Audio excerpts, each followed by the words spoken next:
So ito guys, tinahi ko siya pa makina. So meron pa siyang edging dyan. So talagang matibay siya. Ititrace ko lang itong same pattern, pero tatahiin natin siya pa kamay. Kasi natatandaan ko, talagang yung glass case, isa yun sa mga talagang hinahanap ko dahil etong clam cases masyadong mabigat para sa akin and mahilig akong mag-bag ng maliliit. So, yung bag ko talagang crammed with my stuff. So, as much as possible. So, gusto ko sana ganito lang kaliit yung lalagyan ng aking glasses. Pero sana yung mas cuter para naman mas presentable din siya. So, try natin guys. So, gumawa tayo ng lalagyan ng salamin for today guys. It's May 23, 2024.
so many ways for us to store our glasses, especially when we're on a commute.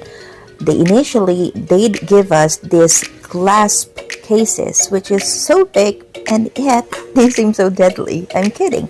So another way to store glasses is with these string bags. So I'm not too keen on that too because I don't like the strings, but I learned that I love these cases, only they're in plastic. So initially I tried sewing one, and then eventually with my sewing machine I came up with this.